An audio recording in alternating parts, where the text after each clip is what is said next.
प्रसंग चल रहा है जरासंध का बल विक्रम देख करके भगवान श्री कृष्ण, अर्जुन, भीम युधिष्ठिर जी के समीप बैठे हुए हैं। जो देवर्षि नारद जी ने पांडवों की सूचना दी कि देवलोक में पांडवों ने कहा है कि आप जाकर हमारे पुत्रों को कह देना, यदि वो राजसूय यज्ञ करें तो हमारे को बहुत से उत्तम दिव्य लोक प्राप्त होने वाले हैं, वो सहज में प्राप्त हो जाएंगे, इसलिए उनकी आज्ञा है राजसूय यज्ञ कीजिए।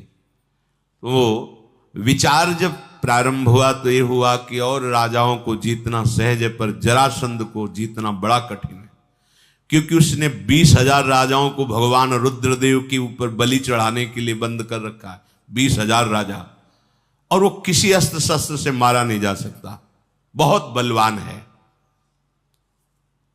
पूछा महाराज युधिष्ठिर ने क्यों नहीं मारा जा सकता, तो भगवान उसकी उत्पत्ति की बात बताते हैं। कल चर्चा हुई थी, रानी ने 2 रानियां थी, तो जो ऋषि के द्वारा फल मिला उसके 2 भाग करके पाए, तो दोनों गर्भवती हुई, पर 2 भाग में एक प्रगट हुए, एक दाहिनांश एक बायांश, ऐसे। उन्होंने देखा कि तो मुर्दा ही है, तो फेंक दिया। तो जरा नाम की राक्षसी, वो तो आहार करने वाली थी, जब उठाया और ऐसे ही सहज में कहा जियो जियो, तो जुड़ गया तो रोने की आवाज आनी, और तो जीवित हो गया। विचार किया कि हमारे राजा के पुत्र नहीं यदि दिया जाए तो अच्छा रहेगा। कभी कभी असुर स्वभाव वालों के भी हृदय में सद्विचार आ जाते हैं। राक्षसी ने मानवी रूप धारण करके महल में प्रवेश किया। जो ही रानियों ने देखा तो उनका हृदय द्रवित होने लगा। पूछा है किसका पुत्र है, तो उनका मुझे पता नहीं, पर ये 2 भाग में था, तो उनका तो मेरा ही पुत्र है। बड़ी प्रसन्नता हुई। बृहद्रथ जो राजा थे उनसे उसने कहा महाराज ये आपका पुत्र है, आप इसे ग्रहण करो। ब्रह्म ऋषियों का वरदान कभी मिथ्या नहीं होता, मुझे लगता है उन्हीं के वरदान के कारण ये पुनः जीवित हुआ है। धाय ने तो इसे बाहर डाल दिया था, किंतु मेरे हाथों में आते ही ये जुड़ गया। राजा के हर्ष की सीमा न रही। मानवीय रूप में जो राक्षसी आई थी उससे पूछा तुम कौन हो, क्या तुम कोई देवी हो या इच्छानुसार विचरण करने वाली कोई शक्ति हो, कौन हो तुम? तो राजेंद्र तुम्हारा कल्याणों में कोई देवी नहीं हूं, मेरा नाम जरा है, मैं इच्छानुसार रूप धारण करने वाली राक्षसी हूं। अब मैं तुम्हारे घर में पूजित होकर रहूंगी। यदि कोई भी मनुष्य मुझे अपने घर में चित्रांकित करके पुत्र पौत्र आदि की रचना करके उसमें मेरी पूजा करेगी तो मैं उनके पुत्रों की रक्षा करूंगी। वैसे मैं हूं राक्षसी, पर मेरे में सुमेर पर्वत को भी निगल जाने की सामर्थ्य है। 4 लाख योजन सुमेर पर्वत को निगल जाने की सामर्थ्य है। जो दीवार पर मुझे अंकित करके युवती स्वरूप में और पुत्र पौत्र आदि की रचना करके मेरी पूजा करे, मैं उसके घर में सदा उसकी रक्षा करूंगी। उसे गांव में देखा है वो ऐसा।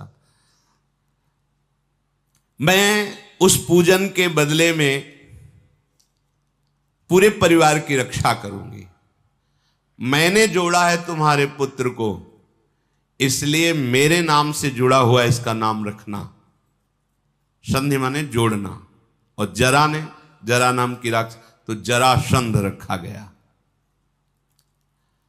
बालक का जात कर्म संस्कार किया गया और राजा ने जरा नाम की राक्षसी की पूजा की कि आपकी कृपा से हमारा आगे वंश चलेगा। बृहद्रथ ने बालक का नाम जरासंध रखा।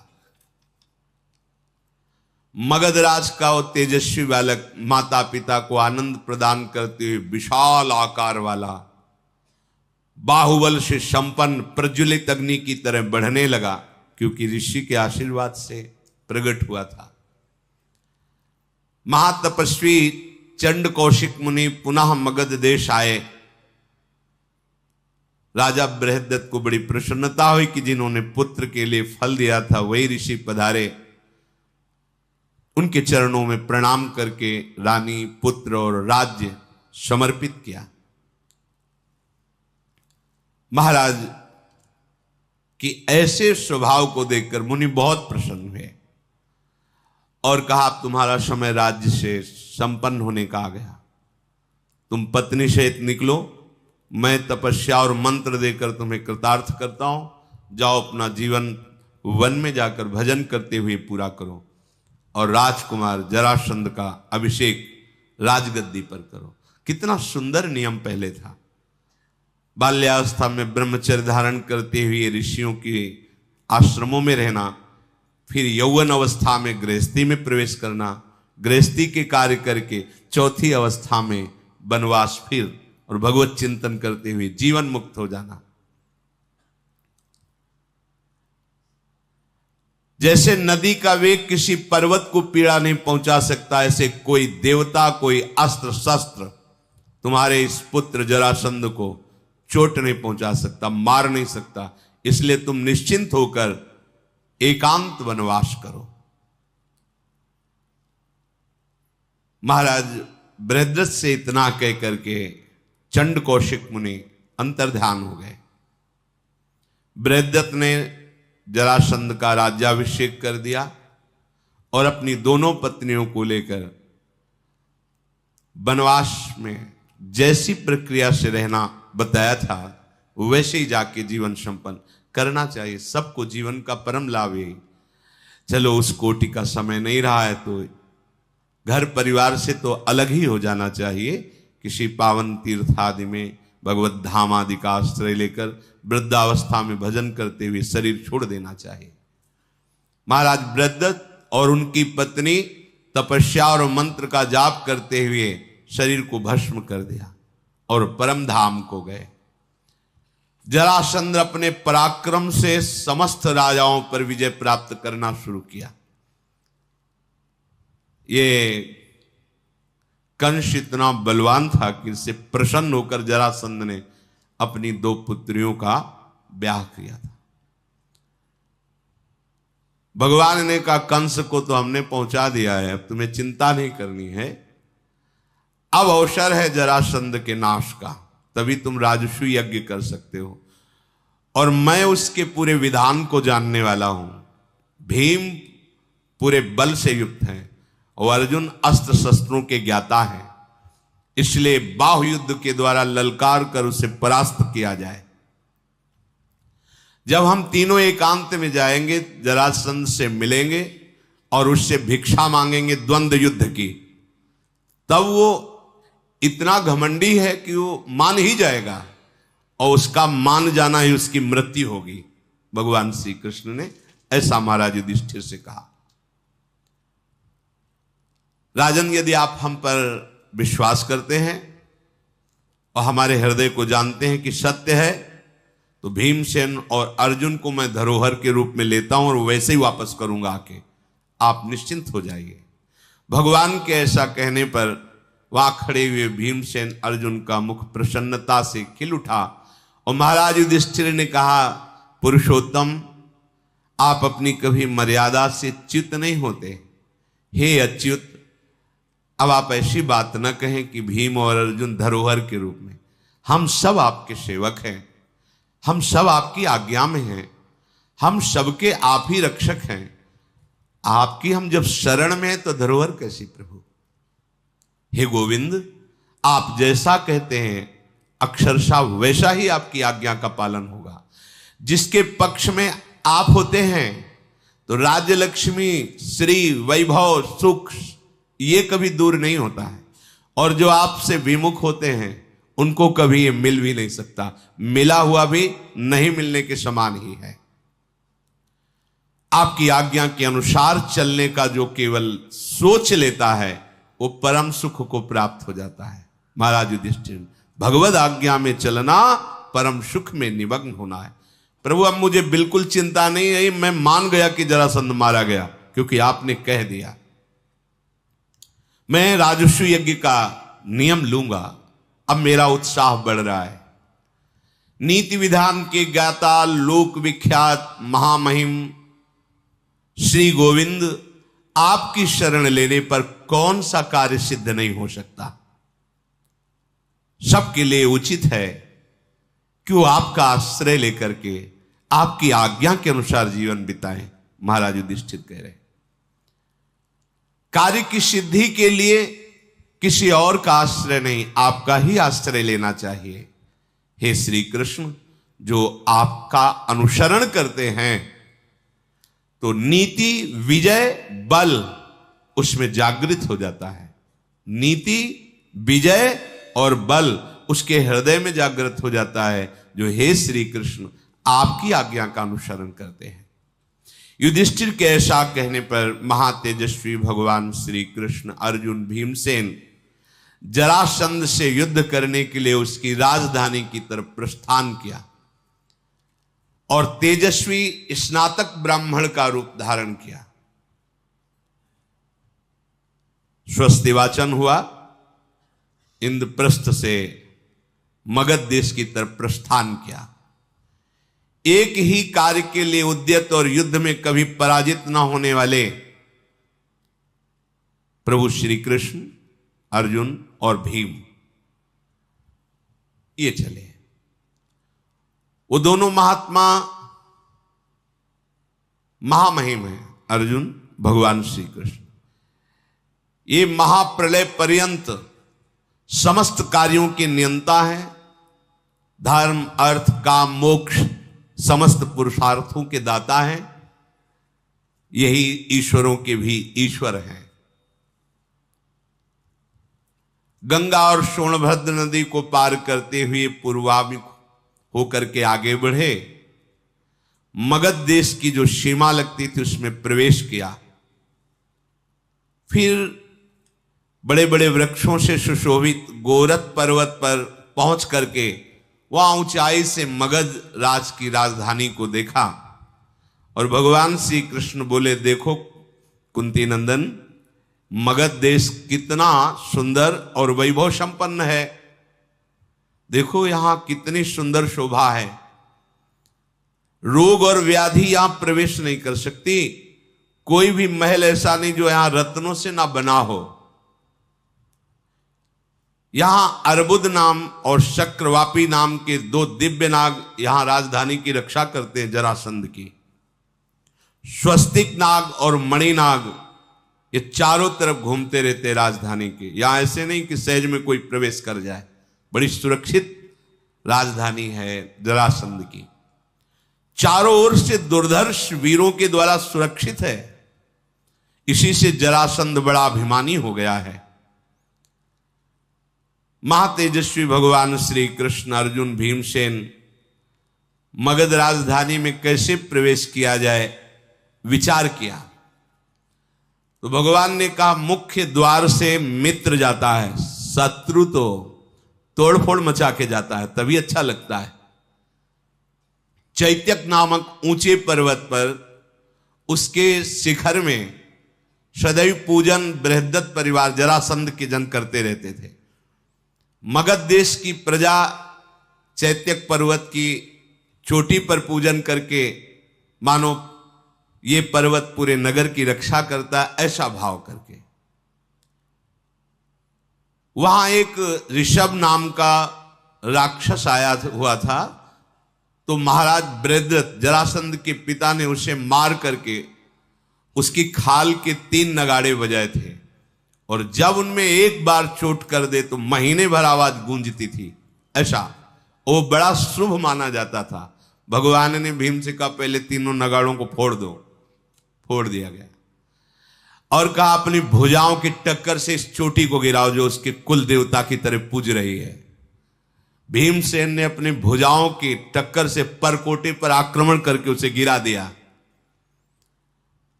अनेक आयुधों के द्वारा जो सैनिक जन सुरक्षा करते थे, अर्जुन के मार खा करके वो भाग करके नगर में घुस गए। विशाल शिखर को ढा करके मानो मगध देश की प्रतिष्ठा पर चोट की गई हो, और सुंदर सुंदर गंध पुष्प मालाएं धारण की भगवान ने। जब वहां प्रवेश किए तो फूल मालाओं के सुंदर बगीचे, तो सुंदर फूल माला धारण की, प्रसन्न मुद्रा में पर्वत से प्रवेश किया, मुख्य द्वार से नहीं। जैसे हिमालय की गुफा में रहने वाला सिंह शिकार ढूंढता हुआ घूमता, ऐसे वो राजभवन जिसमें जरासंध रहता है, ढूंढते हुए तीनों महाबलशाली आगे बढ़े। आगे देखा ब्राह्मणों की पंक्तियां लगी हुई हैं, भिक्षा कामना जो करेगा वो। जरासंध ब्राह्मण भक्त था, ऋषि भक्त था, जो मांगे उस समय उसका नियम था, यदि प्राण भी मांगेंगे तो दे देंगे। तो 3 पंक्तियों को छोड़कर आगे पहुंचे। जरासंध उस समय ब्राह्मणों की कामना पूर्ण करने के लिए आया था। उसकी दृष्टि पड़ी कि इतना लोभी कौन हो सकता है जो पंक्ति छोड़कर आगे आ गया। फिर देखा विशाल भुजाएं और उनमें धनुष की प्रत्यंचा की रगड़। ऐसे ब्राह्मण तो हमने कभी नहीं देखे। जरासंध ने जब भीम को देखा, प्रभु श्री कृष्ण को देखा, अर्जुन को देखा, पर ब्राह्मण वेश में आए तो झुककर प्रणाम किया और उनका पूजन किया। आओ आओ, आपका स्वागत है, बड़े उतावले जान पड़ते हो, क्या चाहिए तुम्हें? जरासंध ने पूछा। भगवान ने अर्जुन भीमसेन से कहा, मौन, तुम मत बोलना। बोले 2 ब्राह्मण तो मौन हैं, बात हम ही को करनी है। तुम महाबुद्धिमान दिखाई देते हो, तुम ही बोलो क्या चाहिए। हम आधी रात को बताएंगे कि क्या चाहिए। यदि आप हमसे मिल सकते हो तो अभी सबको बांटो, और आधी रात के हम तुम्हें बताएंगे। अवश्य, ब्राह्मणों के लिए मेरे यहां कोई अदेय नहीं है, मैं अवश्य आधी रात में आपसे मिलूंगा। यज्ञशाला में ठहरिए जहां ऋषियों को ठहराया जाता है। ऐसा कह के राजभवन में सबको बांट करके चला गया। ठीक आधी रात के समय, वचन का बहुत पक्का था, जहां ब्राह्मण जन ठहरे हुए थे वहां गए। जरासंध आधी रात के समय जाकर के प्रणाम किया। हां, तुम तीनों को देखकर मुझे ऐसा लग नहीं रहा कि तुम ब्राह्मण हो। प्रणाम करने के बाद मुझे लग नहीं रहा कि तुम ब्राह्मण। अब कोई जरासंध बुद्धिमान रह जाएगा, ऐसा थोड़ी कि कोई मूड हो। जरासंध जब ऐसा बोला, तीनों खड़े हो गए, भगवान श्री कृष्ण, अर्जुन और भीम। और कहा, महाराज महाराज, आपका कल्याण हो, कल्याण हो, जैसे ब्राह्मण लोग करते हैं। भगवान श्री कृष्ण ने, हाँ हाँ, हम समझ रहे हैं। तीनों की किसी भी तरह से कोई एक लक्षण भी नहीं दिखाई दे रहा कि तुम ब्रह्म ऋषि हो, ब्राह्मण हो। मांगने क्या आए हो इस रूप में, क्या चाहते हो? बैठ जाओ, घबराओ मत। जरासंध ने ऐसा, बैठ गए। उसने कहा, पहली बात समझ लो, मेरे यहां जो मांगने आता है उसके लिए अदेय नहीं है। मैं सत्य प्रतिज्ञ हूं, जो प्रतिज्ञा करता हूं ऐसा ही पालन करता हूं। विपरीत आचरण आप में दिखाई दे रहे हैं, भेष कुछ और है, उद्देश्य कुछ और नजर आ रहा है। मेरे में विपरीत आचरण नहीं मिलेगा। बताओ, ये स्नातक वेश धारण करके हमारे पास क्या निमित्त बना के आए हो? क्यों? क्योंकि तुम्हारे में सुगंधित माला पहने हुए हो, ऐसे अच्छे वस्त्र पहने हुए हो जैसे ब्राह्मण नहीं पहनते। तुम्हारे चलने का ढंग ऐसा है कि जो राजाओं जैसा है। तुम्हारे बोलने का ढंग ऐसा है जिसमें अभिमान झलक रहा है, गर्व झलक रहा है। ये सब लक्षण ब्राह्मण के नहीं होते। तुम्हारी भुजाओं में चिन्ह दिखाई दे रहे हैं धनुष की प्रत्यंचा के। मैं निश्चित कह सकता हूं कि आप लोग क्षत्रिय हैं, पर मेरे डर से ब्राह्मण बन के आए, तो बोलो क्या चाहिए? जरासंध ने ऐसा कहा। रंगीन कपड़े पहने, रंग बिरंगे माला पहने, चंदन लगाए, ऐसी शोभा आपको नहीं देती। चैत्रक पर्वत के पूज्य शिखर को तोड़कर मेरा अपराध करके भय नहीं धारण कर रहे तुम? कौन हो तुम? प्रायः ब्राह्मणों में तो वाणी की पटुता होती है, लेकिन तुम्हारी भुजाओं की बलवृत्ति देख रहा हूं। मेरे यहां उपस्थित हुए हो, मेरी पूजा जो हमने ब्राह्मणों को दी, वो तुम्हारी पूजा की प्रयोजन बोलो। जरासंध के ऐसा बोलने पर प्रभु ने अर्जुन और भीम को कहा, तुम चुप रहना, कहीं बात बिगड़ न जाए। भगवान श्री कृष्ण ने कहा, हां हां, तुम जैसा बोल रहे हो बिल्कुल ठीक वैसा ही है। तुमको इससे क्या मतलब कि हम ब्राह्मण हैं कि क्षत्रिय हैं कि वैश्य हैं? अरे पुष्प धारण करना तो श्रीवानों का लक्षण है। हम लोग पुष्पमाला धारण की तो कोई दोष थोड़ी धारण की, उसके अधिकारी हैं। और देखो तुमने जो पहचान की, पक्की पहचान की, हम क्षत्रिय हैं, हमारा बल भुजाओं में होता है। बृहदत्त नंदन, हम भिक्षा मांगने आए हैं, कोई रत्नों की नहीं, अन्न की नहीं, तुम्हारे प्राणों की। हमसे द्वंद्व युद्ध करो, तीनों में से किसी एक से। शत्रु के यहां जब जाया जाता है तो दरवाजे से नहीं जाया जाता, ये धर्म कहता है। इसलिए हमने तोड़ फोड़ करके तुम्हारे यहां प्रवेश किया। जब मित्र जाता है तो धर्मतः दरवाजे मुख्य द्वार से जाता है। हम तुम्हारे मित्र नहीं है, शत्रु हैं। और शत्रु पूजा ग्रहण नहीं करता, इसलिए मैंने तुम्हारी कोई भी पूजा ग्रहण नहीं की। इसीलिए आधी रात को कहा कि सब ब्राह्मणों से अलग मैं तुमसे मिलूंगा। जरासंध बोला, अच्छा तो तुम वैर भावना से आए हो। पर मुझे एक बात बताओ, मुझे ऐसा याद भी नहीं आ रहा कि हम कभी तुम तीनों का अपराध कोई किया हो, तो हमसे वैर क्यों करते हो? जब मैंने अपराध ही नहीं किया तो तुम मुझे शत्रु मानकर ललकार क्यों रहे हो? मैं सदैव अपनी इंद्रियों को वश में रखता हूं, स्वधर्म आचरण में कभी त्रुटि नहीं होने देता, तो आप लोग मुझे अपराधी कैसे साबित कर सकते हैं? भगवान श्री कृष्ण ने कहा कि राजा का धर्म होता है संपूर्ण पृथ्वी को सुखपूर्वक जीने की इच्छा से जो है उनको सुविधा देना। तुमने ऐसा कार्य किया, 20,000 राजाओं को बलि देने के लिए बंदी बना लिया। क्या बलि देने का ऐसा प्रयोजन कहीं है? अरे एक राजा दूसरे राजा की युद्ध में हत्या कर सकता है, पर कैद करके उन्हें रुद्र देवता के आगे बलि चढ़ाने का विधान कहीं नहीं है। बृहदत्त कुमार, तुम्हारे द्वारा बहुत बड़ा पाप अपराध हुआ है। हम धर्म की रक्षा करने वाले हैं, इसलिए हम तुम्हारा वध करेंगे। तुम्हारी बुद्धि मारी गई है। जहां बलि के नाम पर तुम राजाओं की बलि देना चाहते हो, तुम अपने ही भाई बंधुओं के हत्यारे हो। तुम्हारा वध करना मेरे लिए बहुत उचित हो गया है। तुम मान बैठे हो कि तुम जगत के स्वामी हो। इस तुम्हारी बुद्धि का भ्रम दूर करने के लिए हम आए हैं।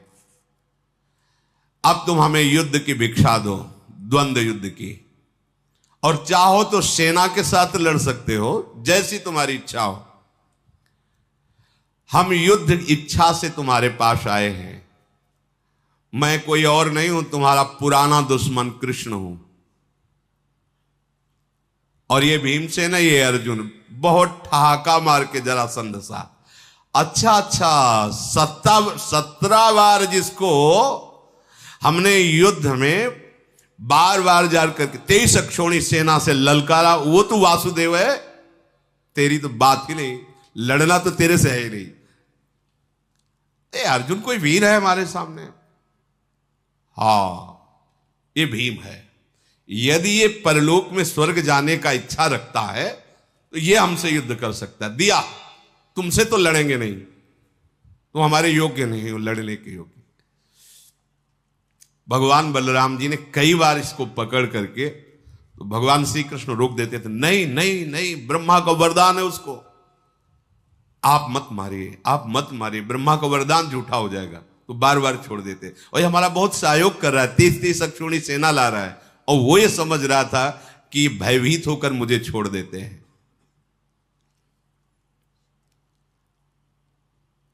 देखो, मुझे दोषी मत ठहराओ, जरासंध ने कहा। बलपूर्वक जिस राजा को हरा दिया जाता है उसके साथ जैसा व्यवहार चाहे वैसा कर सकता है, ये उस जीते हुए राजा का धर्म है।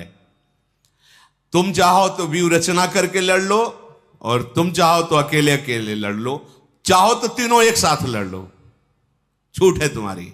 भयानक कर्म करने वाला जरासंध ब्राह्मणों को बुलाया और सहदेव को बुलाया, और सहदेव उसका पुत्र था, राज्याभिषेक कर दिया। हो सकता मैं मारा जाऊं, इसलिए राज्याभिषेक कर दिया।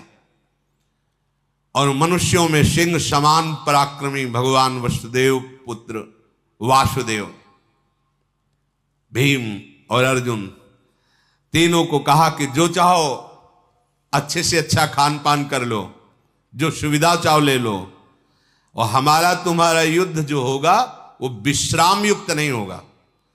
प्रारंभ होगा तो मरने पर ही हटेगा, चाहे तुम मरो चाहे हम, विश्राम नहीं होगा उसमें, शर्त पक्की की।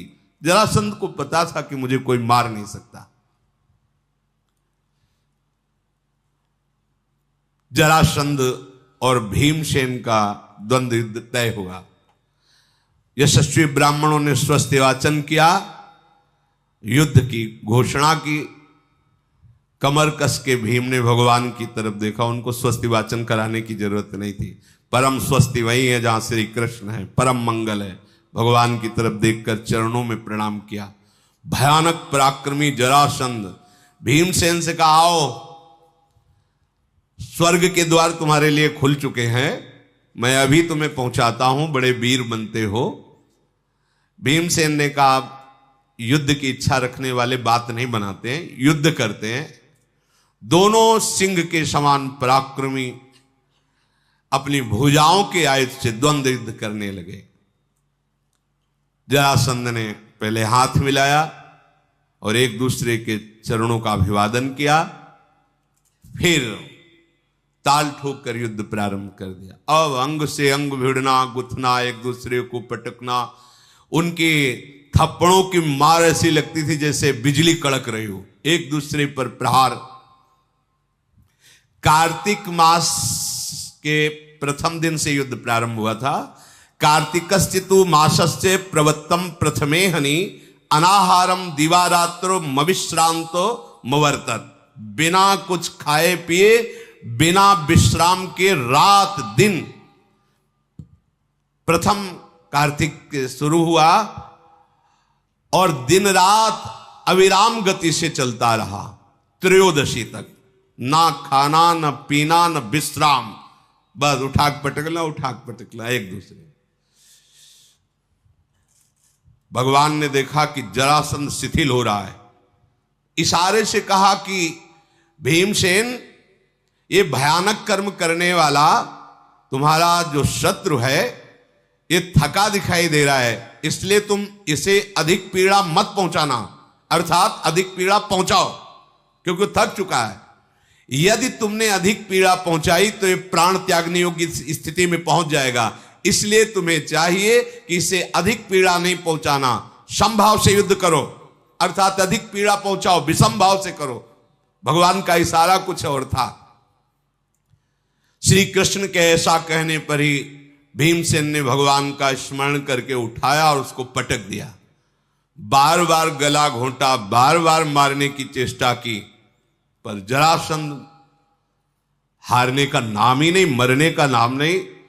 अब भीमसेन ने भगवान की तरफ देखा कि ऐसे हम पूरे जीवन लगे रहेंगे तो भी नहीं मरेगा, ये कैसे मरेगा? गला दबा रहे, सब कुछ है, उसको फर्क ही नहीं पड़ रहा। तो भगवान श्री कृष्ण ने इशारा किया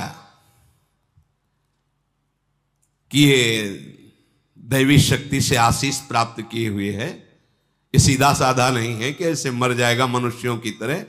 एक खोटी बुद्धि वाला मारा तुम्हारे ही हाथ जाएगा। और एक नरकट बेत का उसको लिया, ऐसे चीर करके फेंक दिया। महाबली भीमसेन ने उसका लंगोट पकड़ करके उठा करके पटक दिया और पैर पे पैर रख करके उसको सीधा चीर दिया। वो ऐसे ही मर सकता था, जब ऐसे ही फेंका वो फिर दोनों जुड़ करके युद्ध करे। और प्रभु कब तक ये चलता रहेगा? तो भीमसेन फिर 100 बार घुमाकर उसे धरती पर पटका और उसकी रीढ़ तोड़ी, अपने भार से उसे रगड़ा, सिंहनाद किया, पर उसको कोई फर्क नहीं पड़ रहा था। तब भगवान ने फिर वो तृण उठाया, ऐसे चीरा और उल्टा फेंका। भीमसेन समझ गए। फिर भीमसेन ने उसके पैर पर पैर रख करके उसके 2 टुकड़े किए और विपरीत दिशा में फेंक दिया। अब मगधराज का शरीर आकर पुनः नहीं जुड़ा। अब विकट गर्जना विजय की भीमसेन करने लगे। बहुत बड़ा योद्धा। जरासंध का शरीर 2 भाग में अलग अलग पड़ा हुआ था। हाहाकार मच गया। जरासंध जब प्राणहीन हुआ तो राजभवन के द्वार पर पटक आए उसके शरीर को।